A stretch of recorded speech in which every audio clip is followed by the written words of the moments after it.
music and for DJing. And then when this digital transition came about around 2000, I always thought that it's the software that existed at that time for DJs was way too complicated, and it was very hard to, even for me as a professional, I couldn't understand most of the functionality because the traditional equipment was really intuitive and simple. So I've always had this vision, to create something that anybody could use, basically. So yeah, I was one of the co-founders of Algorithm back in 2006, and the vision was to create something that's tightly integrated with iTunes and basically opens up the art form of DJs, of DJing to the wide masses. And that's how it all started. And it was a freeware originally on the Mac, and it got really popular very quickly. And then obviously, the App Store took over and revolutionized digital software distribution, and we already had some good experience selling and developing Mac software. So for us, that was the perfect time to really make it big. So you had a musical and a DJ background. Did you have a computer software engineering background as well? Yeah, I've got a diploma in computer science. And had you been programming before you started working on DJ, or was that sort of your trial by fire introduction to software? Yeah, pretty much. I've never really, in my childhood, because I hear a lot of programmers, they started at a really early age, but I was never really into it. I mean, I was playing the piano, playing soccer, and being a DJ, and I never really had any interest for anything related to computers. I mean, I always loved languages and math, but I wasn't really into the coding stuff. I sort of got into it by coincidence, and I started reading books, and I had this idea to make a DJ software, and that was always my I always had a goal in front of me. I wasn't just learning it or programming for the sake of it. I had this vision, to create this software that could change DJing fundamentally, and that's always been my driving factor. And then how did Algorithm, well, first of all, how did you get the name Algorithm? And how did you put your team together? So originally we started together in college. It was me and another guy, and then a third one and a fourth one joined us. So we were pretty much naive college kids, and we were a little bit bored by the computer science stuff we were doing in university. So we started doing our own little side project, which was the DJ app. And then basically, we had the idea to call it Algorithm, which is a wordplay of, algorithms, which is what we learned in college. And rhythm is, sort of African slang word for rhythm, because we wanted to make music stuff and use, the algorithms we learned in university and apply them to music software. And that's how the name came about. Naive and trying to write something that contains an audio engine seems almost to be an advantage, because I'm assuming, having played with DJ2, that the audio engine is quite complex and really it seems like a work of art. It's incredibly robust. Was that a difficult portion of the app to build? Yeah, I mean, obviously that's really what's challenging about creating audio software is the ear is really not forgiving. If you have a glitch in the UI or something, the eye is very forgiving, but the ear, if there's a drop out in the audio, just feels like a bad product. And so we always, from the beginning back in 2006, when we started building the first version of the audio engine for DJ, we always had high performance in mind and high quality, ultra stability, because that's really what it's all about. I mean, it's one of the key requirements for DJ software to not crash, to not drop out in the audio, because the crowd will not forgive you. And as a DJ, if that happens to you once, you completely lose faith in the product forever. So from the beginning, that was a core requirement for us, is build something that's incredibly robust. And that was one of the reasons that we want to build a Mac-only product back at that time, because it wasn't about, for us, it wasn't about where is the biggest market, really. We wanted to make the best and easiest to use DJ software available, and that's why in the beginning, we decided we wanted to do a Mac-only product because we found Core Audio really delivered the latency and quality that we expected this product to have. Excellent, and you're definitely right. If it fails on you, it's not just embarrassing for the person who's using it. There could be hundreds or thousands of people watching. So, exactly, yeah.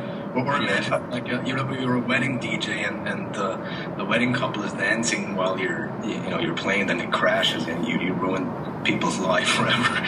So there's so many situations where you don't want to have the DJ. And he's back hunting retirees. This is Federal News Radio, senior correspondent Mike Causey. Millions of people in this country get Social Security benefits, military or retired pay, or federal civil service annuities. And unlike federal pay raises, which can be frozen by Congress and the White House, the retirees' raises are linked to inflation. Prices go up, so do benefits. But lobbyists for the retirees say there is a danger out there. The Washington version of the Hollywood horrors, like Sharknado, is working its way into becoming law. This being D.C. and all, the creature is called the chained CPI, as in Consumer Price Index. The White House supports it, and if the chained CPI takes over, future cost of living adjustments for retirees would be nibbled ever so slightly year after year. So what's not in it for you? For more, check out Mike Causey's Federal Report at federalnewsradio.com. If you want big, you have to think big. The Big Screen Store's Big Labor Day event. Get a 60-inch HD TV for just $7.99. That's big. Want to go bigger? How about a home theater? A 100-inch TV with Bose sound for just $19.99. We have all the Samsung 75-inch TVs, and everyone gets a double warranty, making the Big Screen Store the intelligent choice. In Rockville, Waldorf, and 6 locations in Northern Virginia. Go to thebigscreenstore.com for details. Good morning, it's 6:28. 103.5 WTOP Radio. Traffic and weather on the 8s and when it breaks. Taking a look at the roadways in Virginia, northbound 95, seeing your usual spot of slow traffic right now as you're getting in past Quantico. Also starting to build a bit passing the Prince William Parkway, but your lanes are open. But now northbound 395 after Edsel Road. Watch out for the accident activity reported to be in the left lane. Southbound DC 295 after East Capitol Street. The crash takes the left lane. At last check, your delays were before Benning Road, trying to get past the scene. Inner loop of the Beltway at Ritchie Marlborough Road, the accident activity was on the left side. Outer loop, no reported problems with the lanes open. You'll also find in Virginia, inner and outer loop running well. Back in Maryland, southbound 270, about a mile before 85. That's where the caller reported the crash in the left lane. After that, your volume is coming through Urbana, passing 109, and then all your lanes are open all the way to the lane divide. Introducing the luxurious new 2014 Acura MDX with super handling all-wheel drive at your DC area Acura dealer. Visit Rosenthal, Radley, Tisher, Karen Radley, or Chevy Chase Acura today for attractive offers. I'm Rita Kessler, WTOP Traffic. Clouds around this morning, some fog, even a little bit of drizzle. We'll break for some sunshine. Clearing skies through the afternoon. We'll go with mid-80s or so, maybe some upper 80s, depending on how much sunshine breaks on through. Definitely mugginess around this evening, partly cloudy with some fog late tomorrow. Upper 80s, good deal of sunshine. Partly to mostly sunny on Saturday. Upper 80s, warm and muggy. Weather update on the clock at the WTOP. With effects and filters and stuff like that, it still needs to feel like a real object, and then you're like limited to certain areas in the UI where you can put something on top of it without it looking weird. And that's why we came up with a layered design in DJ2, where you can actually push the waveform button in the center of the screen, and then the whole turntable UI basically slides apart and reveals the internals, the digital representation of sound. And on that flat waveform-based UI underneath the turntable, now we can basically leverage all the advantages of flat design. We can have like large space buttons. You can easily navigate from one effect UI to the other, and all the advantages that people praise nowadays about the flat design, which inevitably has a lot of advantages. We basically leverage these here as well. So we don't say it's either skeuomorphic or flat. We think both design principles have significant advantages in usability, and we try to actually get the best out of both worlds and combine it into a single app in a very seamless way. Yeah, I think you've really done that. As you mentioned, the realistic grooves being like vinyl is just amazing. Certainly for people who have experience with the old school stuff. And the waveform mode, is that new for DJ2? Yeah, that is completely new. And in fact, because we have so many users, like from beginners to professionals, because we always had, the vision to create something not only for kids and not only for pros, but for everyone. Obviously we've been getting a lot of requests, especially from the electronic DJ scene, where they might not necessarily want to see the turntables all the time, and they prefer a larger waveform display, and that way, people have different view options that perfectly fit, their current usage scenario. Yeah, I think that the waveform mode is a perfect expression of DJing in a digital world. It's just phenomenal. It's just so easy to use. I still can't believe how good your beat syncing is in DJ. It blows me away. I mean, that's something that's... Thanks. Glad to hear. Obviously, is that, when you actually learn how to DJ, even with so I don't know what your background is. It sounds like you've pretty much DJed with everything. If you've been doing it 15 years, you've probably gone through the entire transition. So I guess you started off with vinyl and then moved through to like the Denon decks, the first decks that were actually pretty bad and impossible to use. I was actually then switching over to CDJs at some point, because obviously, I wanted to get the advantages of digital, because I had to basically buy records, the 12-inch singles every week, and it was a huge advantage that you could actually use your CDs with those Pioneer CDJs. So yeah, you're right. I was basically going through this entire, evolution of DJing, and with DJ2, really what we try to capture is the best out of every phase and every era of DJing, which, from vinyl to the digital interface, and sort of combine all these worlds and get the best out of everything. Yeah, this may be a stupid question, but I'm going to ask it anyway. So obviously you're using DJ2 out when you're performing? Yeah. Yep. Yeah. Excellent. Yeah, because that's always. I think that's really important, because to me, that gives me the extra effort to really try and get the app right, because that's always the goal, is that not only a kid should be able to use it, but I want to go in the club and perform with this, and that's basically the requirements we set when we create the app. It should be really stable. It should give me all the flexibility I need as a professional DJ performing in the club, and I think that's part of the reason for the software stability and success, is that really we use this stuff ourselves and we build it for ourselves.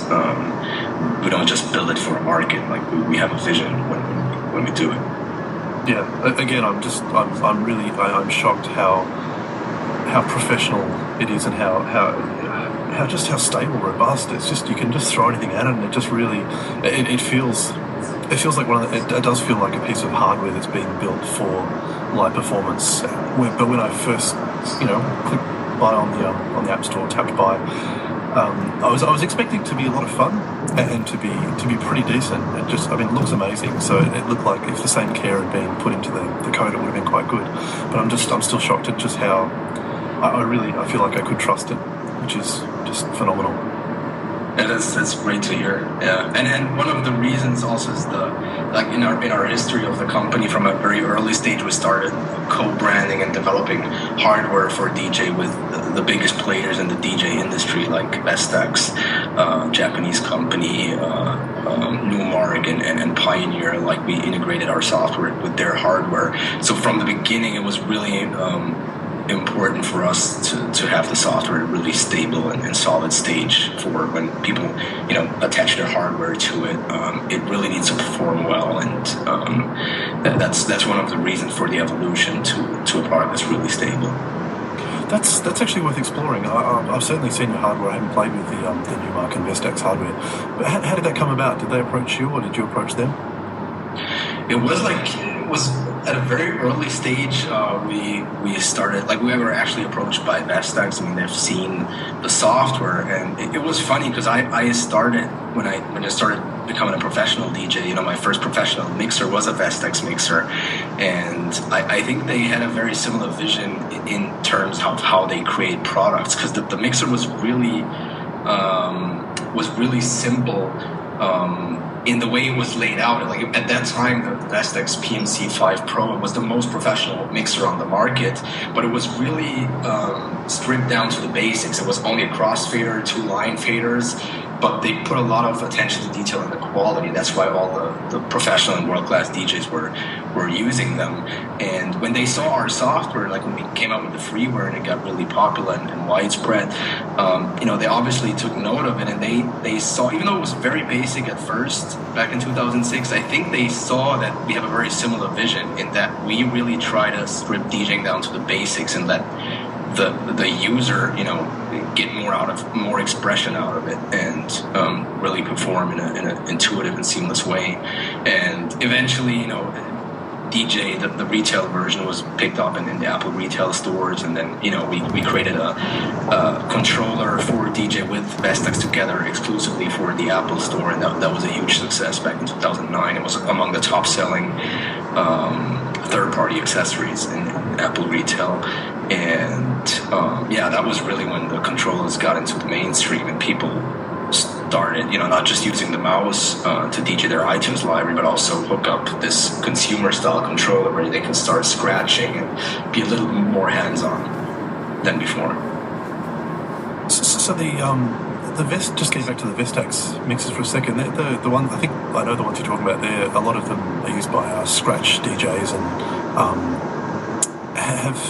have you ever used DJ to the iPad app to scratch or to try the other styles of performance rather than normal beat mixing, song beat mixing? Yeah, absolutely. I mean, my passion with DJing was always, scratching and then beat juggling and then all the crazy stuff. And that's why always, we were, working with hardware companies because, touchscreens are great and offer new ways of performing, but especially the part where you really do like virtual scratching and mixing, that's really where hardware comes into play. And that's why it was very important for us, even when we came out with the iPhone version, to have hardware that's ready for it out of the box, where you just plug it into your iPhone and the software is basically the brains and the engine that powers the controller, but you have all the tactile controls that you had in the past and that you learn to perform with. I absolutely love scratching. Just hooking up my iPhone to a Vestax spin mixer and starting to scratch. It just feels great. Excellent. Are you surprised iOS devices are capable of this? Because it feels like this is one situation where certainly a lot of detractors of the iPad and iPhone and other iOS devices. Is that they're more for content consumption rather than creation, and your app is definitely creation, and not only creation but possibly pretty much as good as it gets when it comes to DJing software. And I can't express it enough how shocked I am how good the audio engine is coming from an iPad. I've also got an iPad 3, so it's like I know as iPads go, that's kind of unfortunately one of the slower models around, and it's just been flawless. So did it shock you that you were actually capable of building DJ on an iOS device? I mean, not really. I mean, to be honest, when we had our first iPhone here in the office and we did our first step sort of with iOS, we were shocked of how close this is to the Mac. I mean, in fact, some areas we found that even performed better. Obviously we had to optimize a lot of things because, the RAM was very limited at first, and we started targeting an iPhone 3GS for the first version of DJ for iPhone. But we immediately saw that we were, the great thing was that Mac OS and iOS, they shared a lot of technologies like Core MIDI, Core Audio, so we could just reuse a lot of code out of the box. For example, our entire MIDI implementation on the Mac, when iOS 4.2 introduced Core MIDI, we just took the classes and code and it just worked out of the box. And actually, we were shocked that, that the iPhone was able to handle, the whole MIDI system that we developed on the Mac just as well as it did on the Mac. And we actually had to make a Mac update, at some point where we brought all the advances that we did on iOS back to the Mac, because at some point the iPhone version was performing better than the Mac version. That's how good really the software performed on iOS. And I mean, we think it's really these devices are so powerful, and they already were years ago. And we immediately, when we played with the first prototype, we thought that, you know, this is not just for consumption, this is for creation and performance. So do you foresee a future where there's a larger tablet from Apple, possibly? Maybe. I mean, this thing is just absolutely perfect if there was, say, a 20-inch desk-mounted iPad. This would be one of the best applications for it. Yeah, I mean, we would absolutely love to see it. I mean, of course, we don't know what's going to come in the future, but moving forward, we definitely think that you know, these tablet devices, especially the DJing area, are going to make the PC and the desktop more and more obsolete for DJs. It's just so much more portable and so much more intuitive to just, you know, remove the barrier of indirection that you have when you're using a mouse. I mean, you're just touching and it's direct interaction. It's just a perfect device for DJing, we think. I knew Mark was going to get his 120-inch iPad question in there. You know, well, there's just certain. I think for photography, for video editing, for music creation, as well as DJing, as well as it's just so many. It's not even that niche. It's like it's for the same reasons you'd use a desktop computer. I think a larger iPad would just be awesome. If you know, as long as we could get the ergonomics working. There's so many benefits from having the ergonomics, Mark. You'd have to have a small tractor to move it around your house. I'll do that. I don't care. That's fine.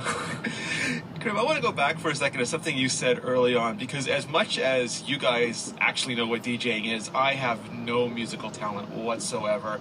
I'm tone deaf and I cannot keep a beat. And I had the good fortune of talking to you and Michael Simmons about DJ2 a few weeks ago, and I explained this to you, and Michael's pithy response is, well, you can still use it as a music player. Which, fair enough. I mean, it's one of the best, for me, even just loading up tracks in there and playing them as if it were a replacement for the music app worked wonderfully well. And I was just curious, how did you balance the needs of a professional with someone like me who just maybe wants to, or maybe a child who wants to play in the backseat of a car on a long road trip? Yeah, that was always the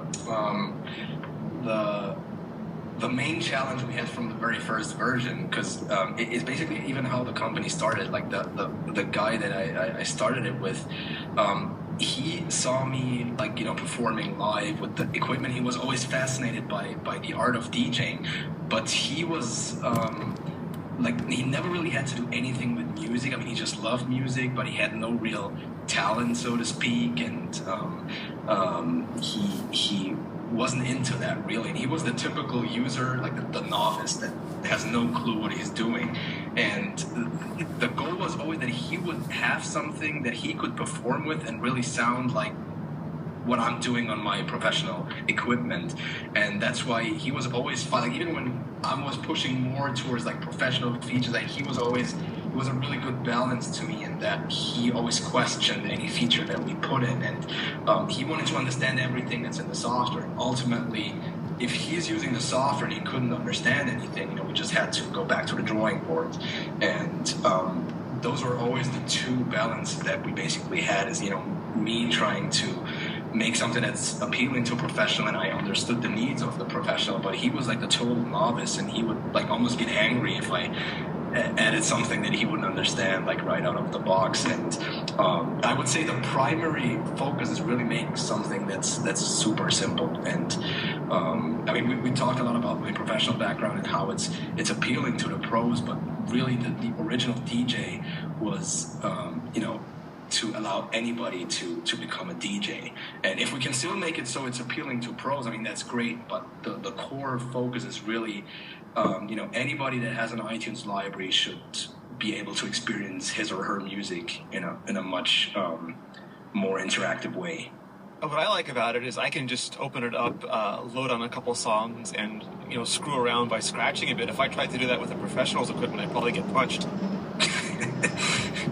Exactly. I mean, we just try to make everything so accessible and approachable that, you know, you don't have to be afraid to touch anything. You can just touch it, and most of the time it's going to sound great. And that's why over time, you know, we try to build advanced the technology, like the sync engine that we completely rewrote for DJ2, where when you push the sync button, the two tracks are perfectly in sync, and that's actually what makes you sound, just like a pro. Because in the end, one question we've been asked many times is, don't we think that we're destroying the art form in a way by making everything, like any user be able to do what the professionals had to do, or they needed to practice years for. But we really think when you break it down to the essence, like DJing is really about playing the right song at the right time. I mean, if you were to ask me, like, what is DJing about, I would say this is the core. You want to get people to dance, and it's not really about mastering all the beat matching techniques. It's really about having a good musical taste, being able to read the crowd, and we don't think that needs years of practice in the bedroom. I mean, if you have like a musical talent and you don't know about it, we want to give a tool in your hands where if you know how to read the crowd and then play nice songs together, you should just be able to do it without having to learn the techniques of getting the tempos of two songs right, because that's easily done by a computer, because there's nothing artistic about it. It's either right or wrong, but the way you tell a story with the music that you play, that's anybody. We want to enable anybody to basically do that. So when you talk, there's a couple of things that you do that I like to refer to as automagicalness. Like you already mentioned the grooves on the vinyl being accurate. Another thing is you color code the waveform, so they don't just provide you the waveform information, but you actually get information about what type of sound it is. And you mentioned the beat sync. These things, I mean, they sound like if you just describe them, they sound maybe obvious, but they sound incredibly difficult to actually achieve. Do you just say, this would be a great feature, let's figure out how to make it? Or while you're building the software, do you say, oh, look, this is what we can do with this technology? Yeah, I would say it's a combination. I mean, obviously, we also, we benefit from the millions of fans that we have that keep sending us great feedback every day. And obviously, we take that feedback very seriously. We read the forums, we get back to every user that contacts us in support, and we really examine like what type of feedback are we getting, and we try to isolate spots where people are having problems or that might not seem obvious to them at first. And one of the areas we found is the waveform. In the old version of DJ was just like any waveform in audio editors looked the past 20 years. It's just varying amplitudes of sound over time, and it's basically how our computer visualizes music. It's digital, but we wanted to get it more like the way the human ear perceives sound. It's a combination of sound. Like you can distinguish a voice from a bass drum, for example. But in a digital waveform, it's just one is a peak and the other one is also a peak. So we try to introduce color to reflect that how the ear perceives the sound, and we think that all these advances in the UI make it more approachable than it used to be before, and that's ultimately the goal. Like we want to get it as easy as we can possibly get the UI. And that kind of leads me to a couple more questions. The first one is, as much as the iPhone and iPad are wonderful, direct, manipulable, highly interactive devices, they're not tactile. Like you can't actually lift off the vinyl record, you can't feel the grooves, so you're dealing with flat glass. On top of that, because you're making an audio program, you don't get to use all the sounds that a lot of other apps make just to alert you that you're typing or tapping something. So how do you sort of handle sound design in general in an app that's entirely focused on outputting sound? Yeah, that's a very good question, because it can get quite challenging, because you can't really provide any, as you said, like any alerts or whatever. That would be really bad in a live situation when you're performing.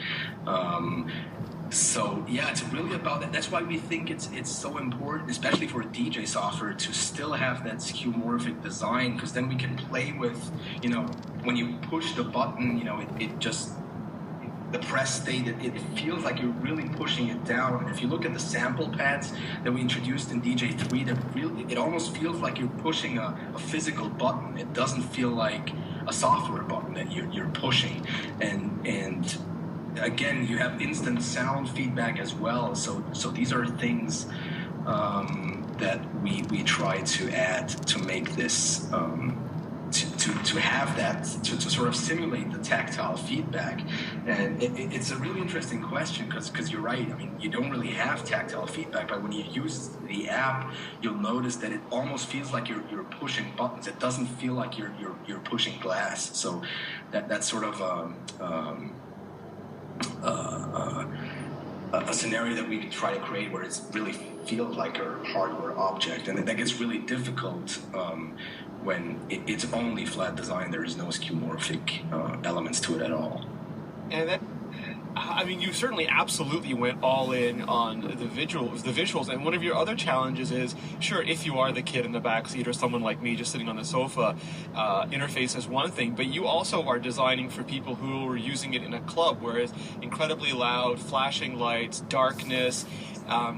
How do you think about an interface that will work under those, I'm going to call them hostile, user interface hostile conditions? Yeah, I mean, absolutely. That was really a big challenge over the years. Like, even if you just look at the library, that's one area that we addressed. So obviously, you know, we wanted to recreate the look and feel of the iTunes library, which is the light table view style, because that's one of the things that users instantly, they feel familiar when they see their playlists and tracks organized visually in the same way that they're used to from the music app, for example. But then again, we had a lot of professionals complaining that we're hurting their eyes with this shift from the dark turntable UI to this very light table view style. So that was one area we really had to address, because it definitely, I mean, I noticed it myself, like when I was performing with this in a club, it sort of hurt my eye to have this very light table view in front of my eyes, because most of the time we're really spending a lot of time in your library to find songs. So we came up with a dark theme where we didn't just want to make a dark table view because we think that's way too intimidating for a beginner. So we came up, you know, we left the default just the way it is with a light table view style, but then we have the light dark switch where in a club you can just push that one button and then it completely switches to a dark table view theme that makes it a lot easier to read in dark environments. Or even when you're like in a train at night or something, it's just easier for the eye. So one of the other things you did that I thought was really cool is that, you know, because the iPhone, people traditionally use portrait, and the iPad, it's supposed to be both directions, but you actually have a very smart way of handling portrait and landscape in both modes. You essentially have two turntables in landscape, and then if you switch to portrait, you have one monster turntable. And that looked interesting to me because, you know, if you want to just play around, you can easily see both turntables, but if you wanted to actually mount it maybe next to equipment, you could have a giant 9.7-inch iPad turntable on your equipment deck. Yeah, exactly. And that's in fact, that's one of the main reasons that we did it. Like, we thought, okay, what if the user were to rotate the iPad, 90 degrees and use it in portrait orientation? Like, what would they want to see most likely? And we think, like, just having an orientation, it screams to replicate a deck. And then people can really use it as a single deck, or even have two iPads side by side and a mixer in between them, and just use it that way. So we really try when we approach the design, like we don't try to predict too much what users are going to do, and rather, we try to not, limit it or force them to a certain orientation or style. Like, we want the software and UI as much as possible to adapt to what the user needs right now. I've seen, and I think Michael showed me pictures of a lot of famous DJs using DJ. Did they have any of your users, whether they're professionals or amateurs, used it in a way that you found that you weren't expecting, or that gave you ideas for the direction of the product? Yeah, absolutely. I mean, in fact, it's always, we love hearing, professionals and famous DJs or artists use it, because, again, our main goal is always the beginner and allow everybody to use the software. But then it's great to see that we're still reaching these professionals. But yeah, it was really interesting because we were invited to, the Prodigy. They're pretty big, especially in Europe. They have like tens of thousands of fans attending their concerts. So they were using our software, and they contacted us randomly, and their sound designer, and he was saying, I love the stability, and I just use it in front of 50,000 people, and it always works great. And he was actually using the software to play sound in between the bands. And he was using our remote app for iPhone, so he could actually walk around and work on all the plugs and do all the magic that he does in his area. And he was using the remote app to actually still control the software and DJ while he's setting up all of the other stuff. So that was one really interesting use case. Or Snoop Dogg, for example, he's a big fan of the app. He uses the Numark iDJ Pro, where he just slides the iPad into the deck and then uses the tactile controls to scratch and mix. But yeah, it's really interesting when you have a couple million users and it's such a diverse user group. Like, it's crazy, what use cases these people come up with, and really creative stuff. Yeah, those are some pretty big names. Refining the methodologies behind our ratings. Standard & Poor's Rating Services. Global perspective, local insight. This is the sound of parrotfish snacking on coral. This is the sound of black-tip reef sharks exploring their new home. Look at those sharks! Whoa! And this is the sound of teenagers discovering that real sharing doesn't happen on a smartphone. Amazing things happen at the National Aquarium in Baltimore. Come face to face with exhilarating sharks as you journey to the center of the new blacktip reef. Order tickets now at aqua.org. Smartphones, apps, social media. It's enough to make your head spin. Now there's an easy way to keep up. Check out the new tech page at WTOP.com. Good morning, 658. 103.5 WTOP Radio. Traffic and weather on the 8s and when it breaks. A tough trip on the southbound Baltimore-Washington Parkway inside the Beltway right now, trying to get onto DC 295. Your delays are near 410 on the 295 toward East Capitol Street. It's after East Cap where the crash was cleared to the right shoulder, so you will find your lanes open. Also, outer loop delays, New Hampshire toward Georgia. Those lanes are open as well. Southbound 270, another tricky spot with on and off delays into Urbana past 109, through Germantown past Montgomery Village Avenue, and from Falls Road all the way to the lane divide. But again, your lanes are open. In Virginia, delays northbound 95 from Lorton into Newington, northbound 395 from the Beltway into Landmark with the lanes open. I'm Rita Kessler, WTOP Traffic. Clouds around this morning. That use our app, because we put a lot of attention to detail with accessibility as well. It's all these stories from users that we hear every day where really it's not about the weather update. As you come in from the Beltway, so very tough going there, but again, we are told by authorities lanes are open. Aspen Hill, Connecticut Avenue at Aspen Hill Road, checking report of wires down in the roadway. Fire department's headed over there. We'll keep you updated. Next report, 706. Thanks, Jerry. Later today at 10 on the Diane Rehm Show, debate over a possible U.S.-led attack on Syria. That's at 10. At noon on the Kojo Namdi Show, only 2% of the Chesapeake Bay's 11,000-mile shoreline is open to the public. We'll look at a new push to expand access.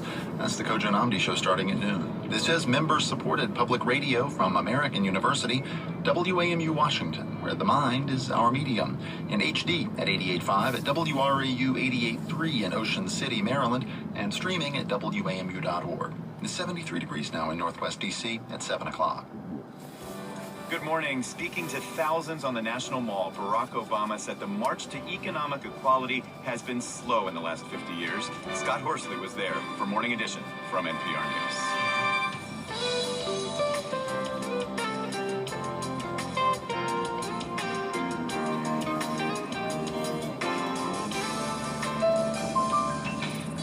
Many who attended events marking the half-century since the March on Washington had a simple message: we've still got work to do. I'm David Green. And I'm Renee Montaigne. In New York, a new front-runner in the Democratic primary race for mayor wins support, talking about income equality. On this anniversary of Hurricane Katrina, we visit one of New Orleans' hardest-hit communities, the Lower Ninth Ward. It's Thursday, August 29th, the birthday of a news source you can rely on to be funny. The Onion has offered satirical headlines and updates on Area Man for 25 years. The news is next. From NPR News in Washington, I'm Corva Coleman. UN Secretary General Ban Ki-moon says UN chemical weapons inspectors working in Syria will leave this weekend. Ban spoke in Vienna. Carrie Skyring reports. Ban Ki-moon says the inspectors will work until Friday and then leave Syria on Saturday morning. They're currently investigating reports of a chemical weapons attack which is alleged to have killed hundreds of people in the suburbs of Damascus. The UN Secretary General is also urging no military action until all opinions are considered. President Obama says there's already clear evidence that Syrian government forces used the poisonous gas on its own people, and he says the U.S. is prepared to respond with a limited military operation. The departure of the inspectors could clear the way for an attack, but could also complicate it if their report casts doubt on Washington's version of events. Britain has already said the UN Security Council should see the inspectors' report before any military action is taken. For NPR News, I'm Kerry Skyring in Vienna. While the White House continues to blame the Syrian government for the attack, President Obama says he's made no decision on how to respond. Defense Secretary Chuck Hagel says should the president order the military to take action, it is prepared. House Speaker John Boehner has sent a letter to Mr. Obama asking what effect any potential military strike on Syria might have. Other lawmakers question whether the president has authority to use the American military in Syria without congressional approval. Cooler, calmer weather is allowing firefighters to gain ground on the Rim Fire near Yosemite National Park. It's more than 300 square miles in size and only about a third contained. As NPR's Nathan Rod reports, firefighters are having greater success. Firefighters conducted a series of massive burnouts Wednesday. Burnouts are smaller control burns that clear vegetation and starve the bigger fire of fuel. And here, they're paying off. Norm Rucker is one of the fire's information officers. He points to the fire's western flank on a large map. So they got the lines built and then burned out, so now this is solid black all the way coming around. So most of Tuolumne is protected. Tuolumne is a small town that's been in the fire's path for more than a week. About 4,500 homes remain threatened by the fire, but that's expected to decrease in the coming days. Nathan Rott, NPR News, Groveland, California. The appeal process is set to begin for Army Major Nidal Hassan, sentenced to death for the killings of 13 people at Fort Hood in 2009. Hassan, who represented himself at trial, claims he attacked soldiers to protect Muslims overseas. One of those he killed was Army Specialist J.D. Hunt. Hunt's mother, Gail, says Hassan didn't kill people to defend Muslims. Anyone who would use their religion to commit acts of terrorism serves no God except their own hatred and self-interest. The appeals process is slow. Hassan may not face execution for years. One of the biggest mobile phone companies in the world, Vodafone of Britain, is in discussions with Verizon Communications about a possible sale. This is NPR. Defense Secretary Chuck Hagel has wrapped up 2 days of talks with Southeast Asian nations. Although the situation in Syria grabbed much of his attention, the Pentagon... So you're talking about workflows and the way that things bolted together rather than stylistic choices. Right. It's more of the user interaction, but obviously the stylistic choices, they played an important role, because when you make that, that transition from one layer to the other, it's still like everything has to feel homogeneous still in a seamless way. And also we added a drum machine in the new UI. So obviously that was another challenge. Like, how do we integrate that without overwhelming the first-time user?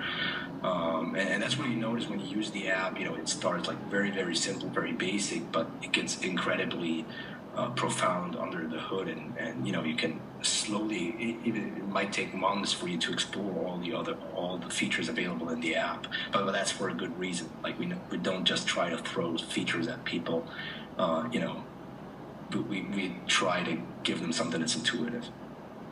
Another thing I've noticed you've done is you seem to have taken advantage of obviously the iPad's display is bigger than an iPhone, but it's still fairly small as a control surface when you've got two hands on it. And it seems like you've used a lot of the controls in multiple ways. There's different ways of interacting with them, like the fader between the two decks. You can actually tap it, tap and hold and let go to do a quick crossfade to bring in, into the middle and hear the other track. And it seems like you've really given a lot of thought so that you end up with really large touch targets. Did that take a long time? Yeah, in fact, these are one of the things that really that really set DJ apart from other apps, is that we spend a lot of time not just replicating. I mean, it's somewhat easy to just take something existing and replicate it on a touch device, but you really want to not just replicate it, you want to take the advantages of a touch device that you have over those real objects to make this really, again, have the best out of both worlds. And that's why it's a very good observation. I'm actually glad you found that feature where you tap the crossfader to just bring it to the middle, because that's like, if, for example, you want to do like quick cuts or a scratch, that can be really hard on a touchscreen, but tapping is easy, and that's how we solve those problems. Or for example, one other trick, when you use 2 fingers to scratch on the record, it will automatically cut the crossfader in rhythm with the other song that's playing, so the scratch sounds just like from a professional DJ. So it's a lot of these things where we use touch and then multi-touch gestures to really leverage, because at the end of the day, we're sitting on a touchscreen device, and we really want to leverage all the advantages that a touchscreen device has, and not just port something from a desktop software or from a real-world object to a touchscreen. One of the things that was amazing to me was when you do open up those layers and you see the waveform and then you synchronize it, and then there's another button you can tap that breaks it into almost like a series of buttons, and you can start tapping. And I think you actually showed this to me. You can start tapping, almost playing the waveform as a keyboard. Yeah, exactly. That's where we break up, we take sections of the waveform and, divide it into the 4 beats of a bar, and then you can individually trigger those beats. And yeah, like you said, it's almost like a keyboard where you can, or a drum machine where you can trigger individual beats of the song, and it always sounds great, and we all do that automatically based on the analysis engine that's working in the background, so you don't have to do that manually, and it's instant fun and instant accessibility. But it's also something you could only do with the touchscreen and a digital device, because you could never go in there with a chainsaw. Yeah, exactly. So that's a really good point. That's the stuff that you can do on physical equipment, and ultimately, we want to advance the art form. We just don't want to take everything that was in the analog world and bring it to digital and have the same thing. Like we want to take what's better on a touchscreen device and really get the art form to the next level. And then it's good that you pointed out, because especially the slice feature is the typical feature where you can say, okay, that's impossible on a piece of vinyl. Like as you said, you would need a chainsaw or something to do that. Yeah, well, the only other way to do it would have been like in the old school days, way old school. It would have been like trying to sample something and then cut it up on, like an MPC or something like that, and you would have been loading it off disk. And it's like to do the same thing rather than a real-time performance tool where you can just knock stuff out and drop some beats in and switch stuff around. It would have been something that could have taken like 15 minutes, just swapping stuff across the studio, patching it in, and I remember doing stuff. I remember floppy disk samplers, and it's just insane that you can just see it and just touch it. It's really cool. Just getting back onto the you mentioned that some people maybe complained because obviously your tool helps make beginners sound like experts. I think the counterpoint to that is that's kind of always been the case, right? I mean, that's as our tools get better, that's what they do. That's why we have tools, because they're if you actually had to, if you had to do everything with your bare hands, then obviously no one would be able to do much more than maybe start a fire, and that's about it. So it's kind of, I guess, the great thing about DJ that I see is that it not only lets beginners get into this stuff, but there is a whole lot of depth there for professionals, and as you start getting into some of the more advanced features, it certainly it'll set apart the people that have been using it for hours, days, or months, rather than just fire it up for the first time. Yeah, and it's no longer about having the money to afford the expensive gear, and then you can call yourself a DJ. Now it really brings it back. So we basically take away all the complexity of DJing, so it really gets back to the basics where you have to play a great set of music. I wanted to follow up on one of the things you said earlier about accessibility, and to me that's one of the huge advantages. I mean, Apple pours tons of resources into accessibility features for iOS, but I'm curious, how did you address that with DJ specifically? So it started. I mean, obviously, we were a Mac version from the beginning, and obviously, we always, we knew about the design award, and we tried to win one like from the first year we created DJ, and so we always try to be a good citizen, and leveraging all the Apple technologies in a proper way, and being accessible. So at the beginning, it was just one thing on our list where we put a check mark in, accessibility. But then we started seeing or getting feedback from blind users. They were like blown away, like, wow, for the first time, it's the first music software or DJ software that add this, and I'm so thankful. But can't you, make this part of the software also accessible? And we really started. I mean, I wouldn't say it's a community, but we had a couple of blind users that started emailing us and saying how thankful they are and how we could improve it. So we took that feedback to continuously make it better. And I mean, we're still blown away and surprised to see that they're blind people using it, and it shows really how how intuitive the software is. I'm just curious about the process, because we've heard from different people and how they handle it differently. Do you do it as you go during the development cycle, or when you're ready to release a product, do you then go and do the accessibility layer? We pretty much do it as we go. Like when we add new features, we always have that in mind, and it's almost like, I would say it's similar to localization. I mean, in a way, it's kind of a thing we do. Like first we get the software right, and then we start with localization, accessibility. So in the design and development process, I would say it's towards the end. But we pretty much always have it in mind. Like it's a key requirement for our apps. Do you do the same thing with design? I mean, we have a whole bunch of different people on the show. Some are pixel perfect, some work off wireframes and then iterate as they go. Do you know what you want it to look like as well before you get started? You mean the UI in general? Yes.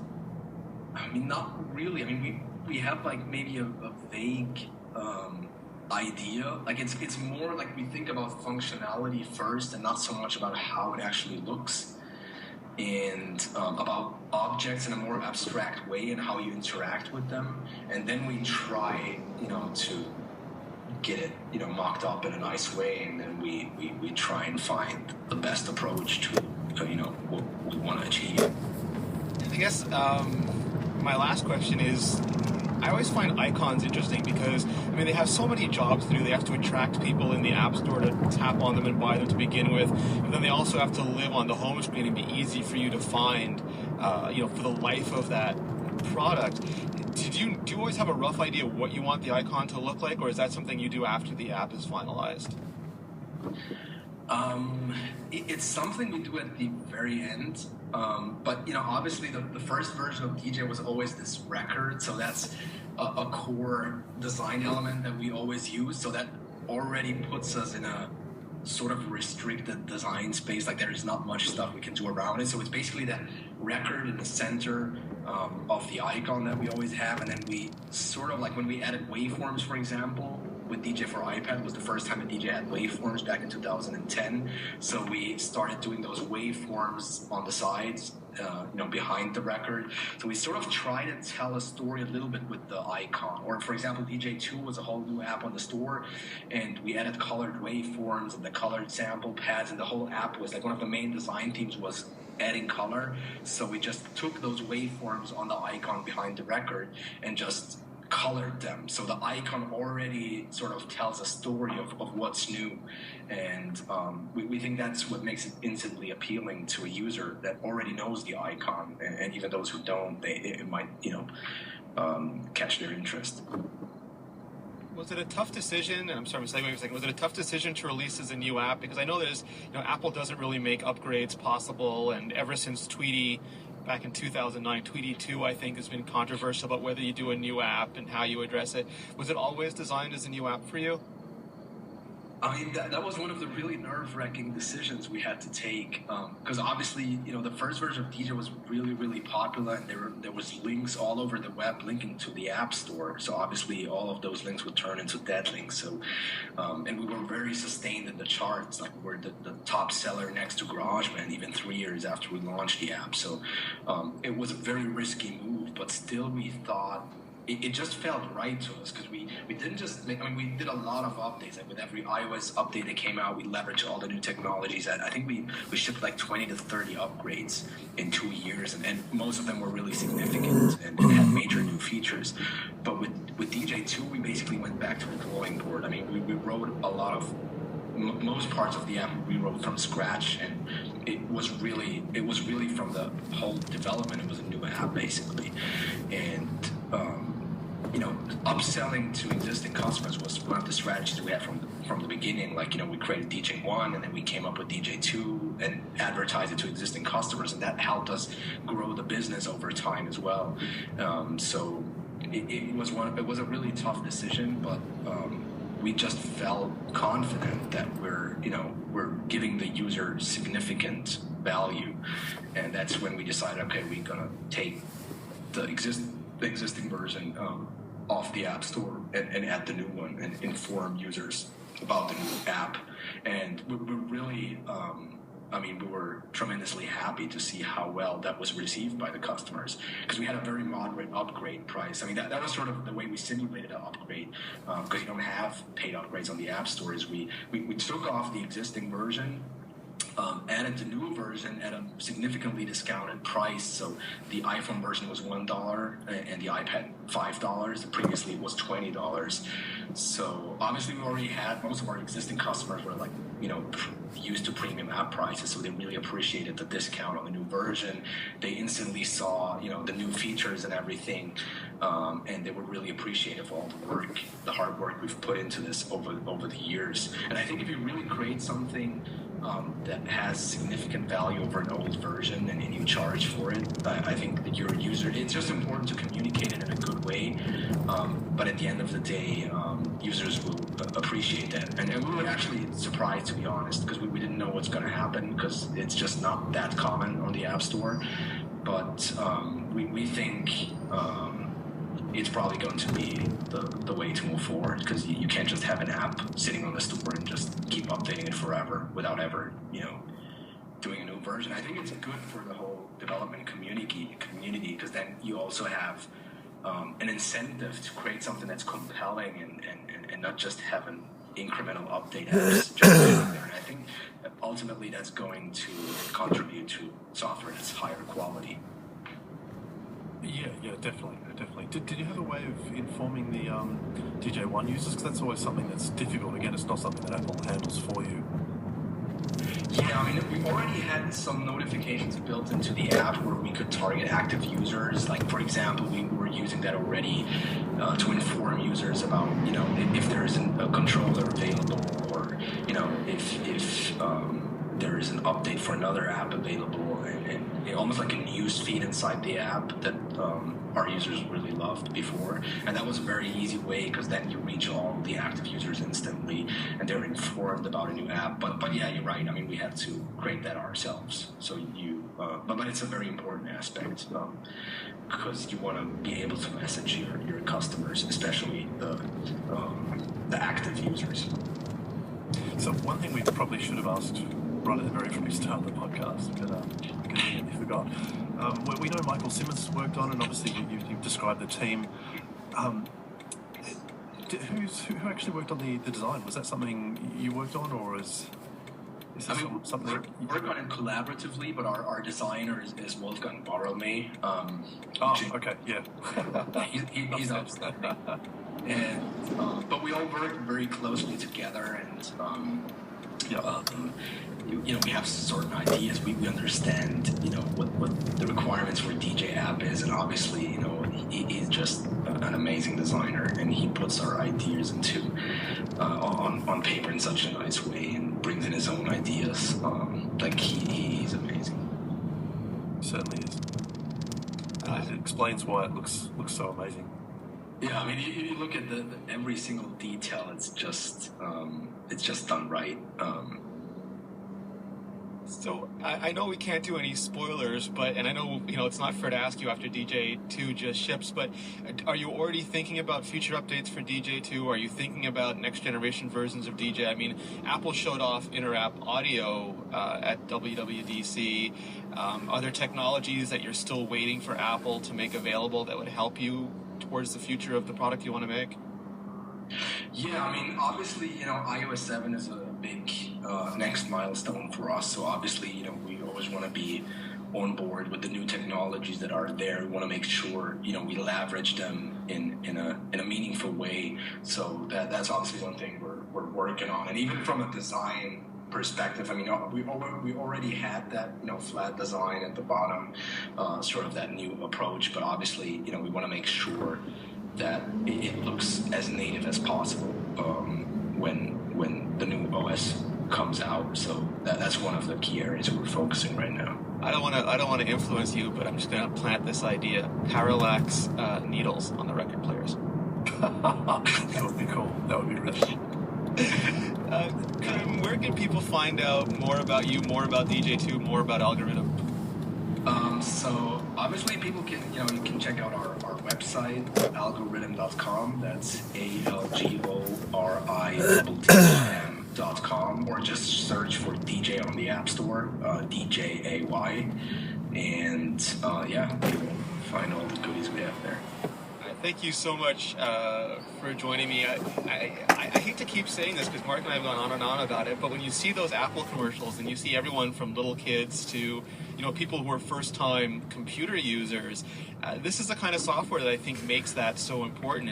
It's not the old power user software, but it's really that software that empowers everybody to do more with their stuff and to be able to do things they couldn't do before. And it's amazing to see that kind of software just being made and made so well.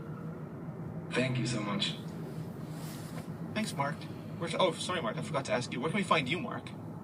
I am Mark Edwards on Twitter. That's Mark with the C. Mark on app.net or bajenko.com for all of our stuff. And where can we find out more about you, Renee? You can find me at imore.com. You can find me at Renee Ritchie on Twitter or app.net. And for all of our shows, go to mobilenations.com. Oh, and Mark, I launched a new show. You did too. So when's is the first episode come out yet? No, yeah, we're at 4 episodes in.